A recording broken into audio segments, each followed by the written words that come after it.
Hello बच्चों, very good morning. My self Kuldeep Singh and I am your chemistry teacher at the Indian revolutionary school.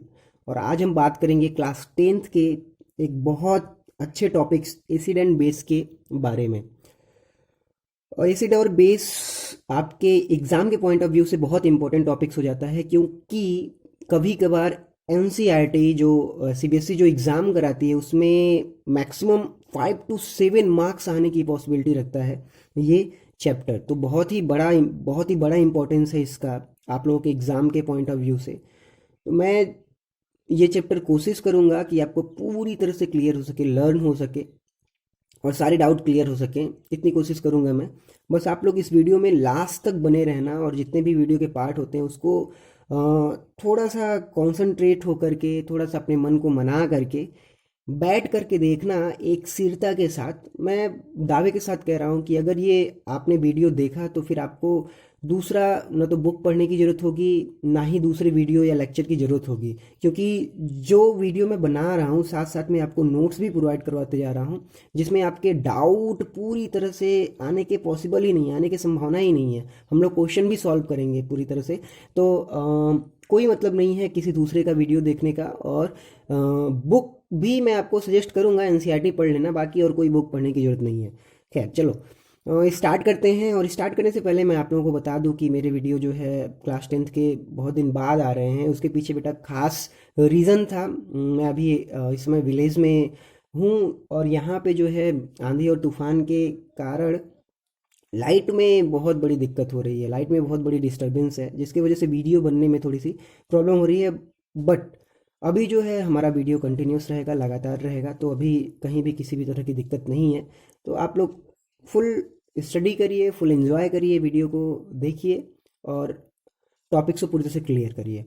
चलिए तो start करते हैं acids के बारे में। एसिड्स, बेटा एसिड्स का आपने सेवेंथ में स्टडी किया होगा और अभी आप टेंथ में स्टडी कर रहे होगे। बट मुझे जहाँ तक पता है एसिड्स का नाम आते ही मन में सभी लोगों के अंदर जो है एक भयावह सा जो है रूप आ जाता है कि अरे एसिड्स है ये, मतलब कि बहुत खतरनाक होगा, जल जाओगे, एसिड को छूना मत, टच न करना, फफोले पड़ा देगा, पूरी तरह से शरीर को जला देता है। एसिड अटैक के बारे में आप लोगों ने सुना होगा। बहुत बुरा होता है ये सारी चीज़ें। बहुत ही सबसे सबसे जो इम्पोर्टेंट एसिड है, सबसे जो खतरनाक एसिड है H2SO4 के बारे में भी आप लोगों ने सुना होगा। तो ये सब चीज़ें हैं एसिड्स के बारे में। खैर एसिड्स का इम्पोर्टेंस हमारे डेली रूटीन में कैसे है, एसिड का डिसएडवांटेज क्या है, उन सारे टॉपिक्स पे आज हम लोग डिस्कस करेंगे। तो वर्ड जो एसिड्स है, मैं एक डिफिनेशन आप लोगों को यहाँ पे बताना चाहूँगा। अगर ये डिफिनेशन आप लर्न कर लेते हो तो फिर एसिड का और कोई डिफिनेशन हो ही नहीं सकता। बस ये चीज़ आपको लर्न हो जाए तो पता चल जाए कि भाई एसिड होता क्या है। जो सबसे परिपक्व, सबसे मेच्योर डिफिनेशन वो ये है कि एसिड एक इस तरह का सबस्टेंस है, इस तरह का सबस्टेंस है कि जब ये वाटर में जाता है तो H+ आयन को प्रोड्यूस करता है। मतलब ये कि कोई भी सबस्टेंस, चाहे कोई भी सबस्टेंस हो, चाहे आप ही क्यों ना हो, अगर आप वाटर में जा रहे हो, अगर आप पानी में जा रहे हो और पानी में जाने के साथ साथ हाइड्रोजन प्लस आयन को क्या कर रहे हो, लिबरेट कर रहे हो। पानी में जाने के बाद हाइड्रोजन प्लस आयन को क्या कर रहे हो, फर्निश कर रहे हो, रिलीज कर रहे हो। तो इसका मतलब आपके अंदर क्राइटेरिया है कि आप एसिड हो सकते हो। समझ में आया? सिंपल सा, बिल्कुल सिंपल सा। कोई भी सबस्टेंस अगर वाटर के अंदर जा रहा है, H+ आयन लिबरेट कर रहा है, तो वो क्या होगा, एसिड होगा। ठीक है? तो हम इस तरह से कह सकते हैं एसिड आर दो substance which produce H+ ion in water. Acid एक तरह का ऐसा सबस्टेंस होता है जो वाटर में जाने के बाद H+ आयन प्रोड्यूस करता है। बहुत ही बड़ा डिफिनीशन है ये, और इस डिफिनीशन को कोई भी नहीं काट सकता। और यही डिफिनीशन चाहे आप टेंथ में रहोगे या फिर 11th में जाओगे या फिर 12th में जाओगे, इसी डिफिनीशन को आपको लर्न करना है। एसिड्स आर दो substance which produce H+ ion in water. ठीक है, ये आपका एसिड होता है। ठीक है, और भी कुछ बातें हैं, 3-4 बातें हैं जिसको हम लोग देख लेते हैं कि और भी एसिड को किस तरह से डिफाइन कर सकते हैं। देखो, आप लोग बहुत ही शुरू से 7 से ही पढ़ते आ रहे हो कि दे गिव अ सोर इन टेस्ट। ठीक है, एसिड क्या होता है? स्वाद में खट्टा होता है। अगर जो हमको जानना है कि एसिड है कि नहीं है, तो अपने हम जीभ पे रखेंगे हल्का सा, अगर जो जीभ में थोड़ा सा खट्टेपन का महसूस हुआ तो मतलब हम कह सकते हैं कि एसिड हो सकता है, बट ऐसा पॉसिबल नहीं कि वो एसिड ही होगा। क्लियर? आगे दूसरा जो है आपका, acid turn blue litmus to red, that is the most common example, most common important, बहुत ही कॉमन चीज है कि अगर कोई एसिड होगा, उस एसिड को आप ब्लू लिटमस पेपर पे डालोगे तो वो ब्लू लिटमस पेपर किस में कन्वर्ट हो जाएगा? रेड लिटमस पेपर में कन्वर्ट हो जाएगा, रेड कलर में कन्वर्ट हो जाएगा। That is the most common. ठीक है, ये बहुत कॉमन है और ये आपको प्रैक्टिकल करके बताया भी जा सकता है। बहरहाल यहाँ पे प्रैक्टिकल नहीं हो पाएगा क्योंकि हमारे पास वो इंस्ट्रूमेंट नहीं है और ना ही उस तरह के मटेरियल्स हैं जो मैं बता सकूं आपको कि ये एसिड जो है किस तरह से ब्लू लिटमस पेपर को रेड करता है। ठीक है, तो क्लियर हुआ।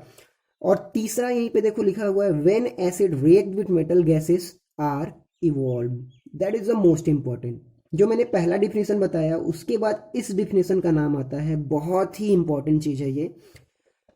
अगर कोई एसिड मेटल्स के साथ रिएक्ट करता है, किसी भी मेटल के साथ, तो वो प्रोड्यूस करता है गैस, और वो गैस किसी भी तरह की गैस हो सकती है। ठीक है, मतलब सिंपल सा समझ में आया। गैस का नेचर हम ये बाद में बताएंगे। ये समझ लो कि अगर हम एसिड को किसी मेटल से रिएक्ट करवाएं, किसी मेटल से रिएक्ट करवाएं, तो वो गैस का फॉर्मेशन करती है, गैस प्रोड्यूस करती है। अब वो गैस कौन सी होगी, वो मेटल और एसिड पे डिपेंड करेगा कि एसिड और मेटल में किस तरह का कंस्टिट्यूएंट्स है। ठीक है, क्या क्या है उस एसिड में और उस मेटल में। ठीक है, किससे मिलके बना हुआ है? कॉपर से मिलके बना हुआ है मेटल्स, या फिर आयरन से है, या फिर मैग्नीशियम से है। जो एसिड है वो H2SO4 एसिड है, या फिर एसिटिक एसिड है। वो सारे पे डिपेंड करेगा कि वो गैस कौन सी होगी। ठीक है, तो जो मेन मेन चीज़ है एसिड के बारे में मैंने बता दिया। अब एक बार फिर से रिवाइज कर लेते हैं। एसिड क्या है बेटा? एसिड ऐसा सब्सटेंस है, अगर हम उसको वाटर में डालेंगे तो वो H+ आयन को रिलीज करेगा, लिबरेट करेगा। ठीक है, कोई भी सब्सटेंस अगर जो वाटर में डालने के साथ H+ आयन को लिबरेट कर रहा है तो वो फिर क्या होगा? एसिड होगा। ठीक है, एसिड का जो स्वाद होगा, जो टेस्ट होगा, वो किस तरह का होगा? खट्टा होगा। ठीक है, सोर इन टेस्ट। ठीक है, तीसरा जो था हम लोगों का ये कि acid turn blue litmus to red. Acid जो है ब्लू लिटमस पेपर पे अगर जो पड़ेगा तो वो किस में कन्वर्ट हो जाएगा? रेड लिटमस पेपर में। ठीक है, अगला है तीसरा, when acids react with metals, acid react with metals, gases are involve. अगर जो कोई भी एसिड मेटल से रिएक्ट करेगा तो वहां पे गैस का फॉर्मेशन होगा, और उस गैस, कौन सी गैस होगी वो हम डिटरमाइन कर पाएंगे कि एसिड का कंस्टिट्यूएंट्स क्या है और आपके मेटल का कंस्टिट्यूएंट्स क्या है। ठीक है, तो आई होप कि आपको एसिड के बारे में पूरी तरह से क्लियर हो गया होगा। अब बात करते हैं जिसके लिए एसिड फेमस है उसके बारे में, reactions of acid. Acid react कैसे करता है? एसिड अगर जो किसी सब्सटेंस के साथ मिलता है तो फिर किस तरह का फॉर्मेशन होता है, किस तरह का मैजिक होता है, उसके बारे में हम लोग बात करेंगे। तो सबसे पहला हम लोग बात करेंगे मेटल से ही रिएक्शन की, कि अगर किसी भी तरह के एसिड को हम मेटल पे डालें तो वो किस तरह का फॉर्मेशन करता है, किस तरह का सब्सटेंस बनाता है। उसके पहले कुछ कॉमन एग्जाम्पल एसिड के बारे में हम लोग जान लेते हैं कि एसिड के कौन कौन से एसिड नाम वगैरह थोड़ा सा देख लेते हैं। जो सबसे इंपॉर्टेंट एसिड है वो है आपका, सबसे पहले वहीं से स्टार्ट करते हैं, HCl हो गया। It's called hydrochloride, hydrochloric acid. इसको क्या बोलते हैं?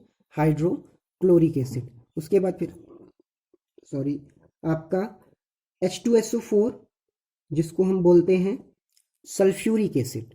H2SO4 जिसको हम बोलते हैं सल्फ्यूरिक एसिड। उसके बाद फिर आपका है HNO3 जिसको हम बोलते हैं नाइट्रिक एसिड, HNO3 जिसको हम बोलते हैं नाइट्रिक एसिड। फिर उसके बाद आपका जो वीक एसिड है जैसे acetic acid, acetic acid CH3COOH। तो ये सारे मोस्ट कॉमन एग्जाम्पल हैं आपके एसिड के। ठीक है, अब हम बात करते हैं एक बार फिर से जो सबसे इंपॉर्टेंट टॉपिक्स है, कौन सी? Reaction of acid.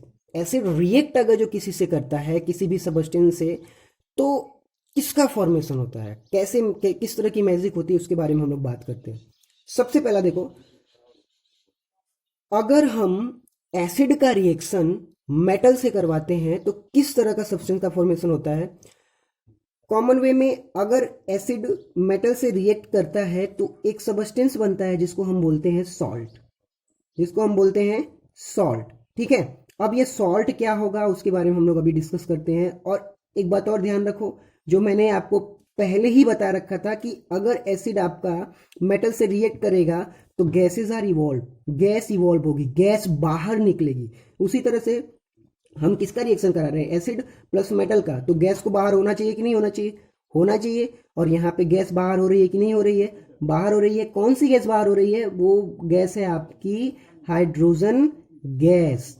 अगर कोई भी एसिड मेटल के साथ रिएक्ट करता है तो आपके आपको ये जानना चाहिए कि वहां पे सॉल्ट का फॉर्मेशन होता है और कौन सी गैस बाहर निकलती है, हाइड्रोजन गैस बाहर निकलती है। क्लियर हुआ? अब हम कॉमन देख लेते हैं कि कौन सा एसिड कौन से मेटल से रिएक्ट करता है और किस तरह का सॉल्ट बनता है और कौन सी गैस बाहर निकलती है, उसके बारे में हम लोग देख लेते हैं। देखो, मैंने यहाँ पे आप लोगों को बताया था किसके बारे में, H2SO4 के बारे में। यहाँ पे H2SO4 है, ये क्या है, एक तरह से क्या है, एसिड है। जब ये एसिड आपका किससे रिएक्ट करेगा, मैग्नीशियम। मैग्नीशियम क्या है आपका, magnesium is the metal. Magnesium एक तरह का क्या है, मेटल। मेटल के बारे में आपको क्लियर होगा, थोड़ा सा बाद में बताएंगे मेटल के बारे में, क्योंकि एक बड़ा सा चैप्टर है मेटल्स के ऊपर, तो वहीं पे हम लोग पढ़ लेंगे। मैग्नीशियम एक तरह से मेटल है। अगर वो H2SO4 के साथ रिएक्ट करेगा, H2SO4 का मतलब क्या, सल्फ्यूरिक एसिड। कौन सा एसिड, सल्फ्यूरिक एसिड। अगर मैग्नीशियम सल्फ्यूरिक एसिड के साथ रिएक्ट करता है तो वो वहां पे क्या बनता है, H2 गैस बनती है और साथ में एक सॉल्ट बनता है जिसको हम बोलते हैं MgSO4। सॉल्ट बेटा नथिंग, सॉल्ट का मतलब कुछ नहीं, एसिड और मेटल के बनने से गैस के अलावा जो प्रोडक्ट बनता है, जो चीज बनती है, उसी को हम बोलते हैं सॉल्ट। ठीक है, तो यहाँ पे मैग्नीशियम प्लस H2SO4, मैग्नीशियम एक मेटल है, H2SO4 एक एसिड है, H2SO4 का मतलब सल्फ्यूरिक एसिड। जब रिएक्ट करते हैं तो गैस इवॉल्व होगी, और गैस इवॉल्व होगी, कौन सी गैस इवॉल्व होगी, हाइड्रोजन गैस, और क्या बनेगा, साथ में सॉल्ट बनेगा। तो इसके बारे में हमें जानना है। तो सबसे जो पहला रिएक्शन है, जो सबसे कॉमन रिएक्शन है, उसके बारे में हम लोग देख लिया, acid plus metal gives salt plus hydrogen gas. ठीक है, यहाँ पे आपको केवल मैग्नीशियम से अभी साथ रिएक्शन कराया, और यहाँ पे H2SO4 क्या हो अगर हम रिएक्शन कराएं Mg plus HCl, hydrochloric acid. Mg plus HCl का रिएक्शन कराएंगे तो फिर किसका फॉर्मेशन होगा, तो यहां पे आप देखो, यहां पे फॉर्मेशन होगा आपका, क्या बनेगा, हाइड्रोजन, हाइड्रोजन गैस इवॉल्व होगी, H2 बना है यहाँ पे H2। ठीक है, और प्लस बनेगा आपका क्या, सॉल्ट। कौन सा सॉल्ट बनेगा, क्या, MgCl2। यहां पे बनेगा आपका MgCl2, ये आपका सॉल्ट, यहां पे हाइड्रोजन गैस इवॉल्व होगी। उसी तरह से आप हर एक एसिड को, हर एक मेटल से रिएक्ट करा करके आप प्रोडक्ट का फॉर्मेशन कर सकते हो। ये चीज़ें बेटा मैं आप लोगों को इसलिए डिटेल में नहीं बता रहा हूँ क्योंकि आप केमिकल इक्वेशन वाले चैप्टर में पूरी तरह से पढ़ोगे कि रिएक्शन कैसे फॉर्म होते हैं, इस रिएक्शन का मतलब क्या है, या फिर चैप्टर के बाद में मैं बता दूंगा आप लोगों को कि किस तरह से रिएक्शन को लिखते हैं, किस तरह से प्रोडक्ट को बनाते हैं। ठीक है, खैर यहाँ पे हमें अभी इस टॉपिक को कवर करना है, इसके वजह से आपको पूरी तरह से केमिकल इक्वेशन के बारे में नहीं बता रहा हूँ, एसिड से ही रिलेटेड सारे टर्म्स को बता रहा हूँ। ठीक है, अब आगे देखते हैं। नेक्स्ट जो है हमारा वो है reaction of acid with carbonates. अगर हम एसिड का रिएक्शन किसी कार्बोनेट के साथ कराएं, कार्बोनेट्स के साथ कराएं तो फिर क्या बनेगा? कार्बोनेट्स का मतलब बेटा एक चीज समझ लो, कार्बोनेट्स का मतलब नथिंग, CO3 अगर किसी भी सबस्टेंस के फॉर्मूले में आ रहा है लास्ट में, तो आपका क्या होगा? कार्बोनेट्स होगा। ठीक है, मैं कार्बोनेट्स को इसी तरह से पहचानता हूं और आप भी इसी तरह से पहचानोगे कि अगर किसी भी फार्मूले के लास्ट में CO3 आ रहा है तो वहां पे क्या होगा? सोडियम कार्बन, CO3 आ रहा है तो वो क्या होगा? कार्बोनेट्स। फॉर एग्जाम्पल जैसे मान लो यहाँ पे Na2CO3 है, तो ये CO3 आया ना, CO3 क्या होगा? कार्बोनेट्स, और इसका नाम क्या है? सोडियम, तो इसका नेम क्या हो गया? Sodium carbonate. ठीक है, तो कार्बोनेट्स मतलब यही होगा। जैसे मान लो यहाँ पे Ca और ये क्या है? CO3, यहाँ पे क्या है? कैल्शियम, और यहाँ पे क्या है? CO3, इसका मतलब क्या? कार्बोनेट। तो ये क्या मतलब हो गया? CaCO3 मतलब ये हो गया कैल्शियम कार्बोनेट्स। तो इस तरह से मैं पहचानता हूँ और आपको भी मैं कहूँगा कि इसी तरह से आप पहचानो।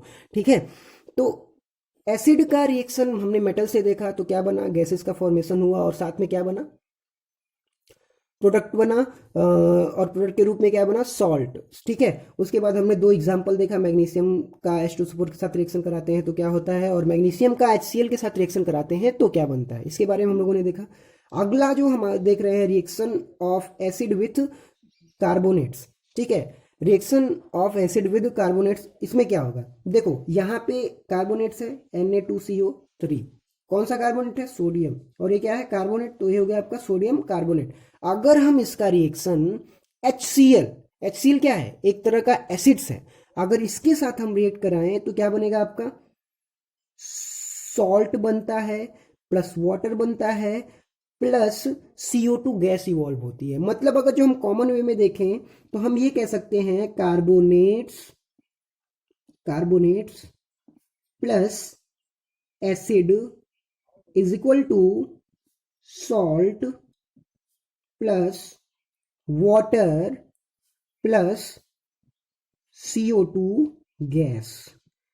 ठीक है, बहुत ही कॉमन चीज है। अगर कोई भी एसिड है, ठीक है, अगर वो किसी कार्बोनेट के साथ रिएक्शन कर रहा है, जनरल वे में, कोई भी नहीं, मतलब कि कॉमन वे में किसी भी कार्बोनेट के साथ रिएक्शन कर रहा है, तो वो तीन चीजों का फॉर्मेशन करता है। जो पहली चीज है वो है आपका सॉल्ट, दूसरी चीज है वो है आपका वाटर, एंड तीसरी चीज है वो है आपका CO2 गैस। तीन चीजों का फॉर्मेशन करता है, gas, water and salt. Clear हुआ? अगर हम किसी भी एसिड को कार्बोनेट के साथ रिएक्ट कराएंगे तो वहां पे तीन चीजें मिलेंगी, और वो होंगी salt, water, gas. Salt, water, gas, जो कि हम लोग देखे हैं यहाँ, जो कि हम लोग यहाँ पर देख रहे हैं। हमने क्या किया? सोडियम कार्बोनेट को लिया। सोडियम कार्बोनेट एक तरह से पाउडर होता है, सोडियम कार्बोनेट का मतलब एक तरह से पाउडर है, और उसका जब हम लोगों ने किस पे उसका रिएक्शन हम लोग HCl के साथ करवाया तो वो फॉर्म किया salt plus water plus carbon डाई ऑक्साइड। ठीक है, salt plus water plus carbon डाई ऑक्साइड। आज के लेक्चर में बस इतना ही। अब नेक्स्ट वीडियो में हम देखेंगे सारी चीज़ों को।